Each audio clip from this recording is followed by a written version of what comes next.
Hi, I'm Jamie Edwards, a teacher with 24 years of experience and the creator of PowerEd writing plans.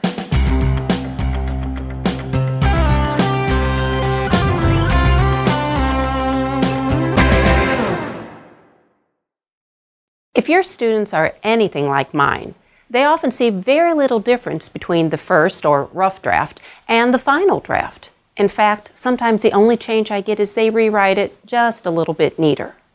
But if our students are to produce comprehensive, well-thought-out essays, they must utilize the stages of writing. To paraphrase Shakespeare, all the world's a stage, and all the students merely writers. When good writers start a new book, a poem, or essay, etc., the words just appear on the page without much effort, right? Wrong. All writers, especially the good ones, use a process when they write. Because our minds don't always think in logical paragraphs with supporting details and a carefully planned out thesis sentence, we need to approach writing as a step-by-step process. So, what are the stages of the writing process? Well, there's 5 of them, and each one is crucial to the development of a well-written essay. Stage 1 is pre-writing. Stage 2, drafting. Stage 3, revising. Stage 4, proofreading. Stage 5, final draft. Now, let's take a look at each stage in detail. Introducing pre-writing, time to think. In the first stage of the writing process, the students will be laying the foundation for their essay. This is their brainstorming time. Unfortunately, this is often glossed over or sometimes skipped entirely. First, the students will need to decide on their purpose or reason for writing. This is where the students are going to determine the type of essay they're writing, whether it's narrative, argumentative, or expository. Next, they will need to identify who their written work will be read by. Who is their audience? Is it their peers? Is it a teacher? Or is it someone else? Then they will need to choose the topic of focus for their writing. What exactly is it that they're going to be writing about? This is incredibly important because this is where they will have to evaluate the prompt and respond properly. Finally, they will brainstorm ideas about the subject. Have them gather the information they already know and determine what else they need to find out. Introducing drafting, time to write. In this stage of the writing process, the students are going to begin gathering their information and putting it on the paper. Now, it's very important that they not get caught up in the specifics here. There'll be time enough for that later. Now the students will need to put the information that they brainstormed into language that's appropriate for the assignment. Make sure they understand no slang, I am, or text speak. They need to use boring, old, proper grammar. Have your students write sentences and paragraphs at this point, even if they're not perfect. Don't let them worry about the grammar and conventions, because that's going to be taken care of later. Read what they have written, and here's where they need to judge if it's saying what they mean it to say. Now, here's the hardest part. If they are not getting their point across, they need to revise their plan. Go back to stage 1, the pre-writing, and they can make changes accordingly. Introducing revising, time to make it better. This stage of the writing process is often skipped over entirely. Students confuse revising with just rewriting.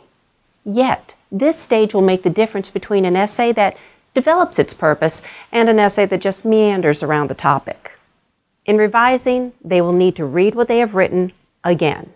Yes, they actually need to read it again. They will fight you on this, but it's important. Then, rearrange words or sentences. If they're using the same sentence order time after time, this is where they need to change it. Have them get away from that SVO, subject, verb, object order, and start looking at compound or compound complex sentences. Here's where they take out or add parts. If all parts of the writing are not supporting the purpose or topic, this is where they can adjust. Replace dead words or unclear words. These are the words they love to use time and time again. Very, said, walked, a lot. Now's the time to get those gone, grab a thesaurus, and make it better. And finally, have them read their writing aloud, if they're allowed to. This is how they can determine if it flows smoothly. I always liken this as to getting in the car with a first-time driver who's learning to drive a stick shift. If you're bouncing back and forth while you're listening to it, then they need to revise. Introducing proofreading. Time to make it correct. Proofreading is when the students try and catch the errors that are in their paper. Now, are they going to catch all of them? No, but they will catch a majority, and this will make a huge difference in the impact of their paper.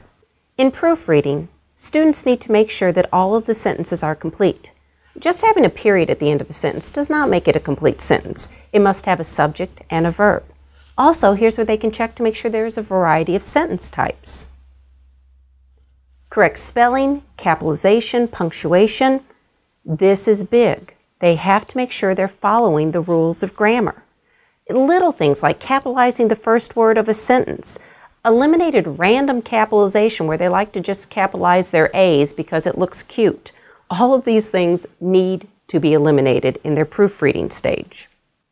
And here's a big one.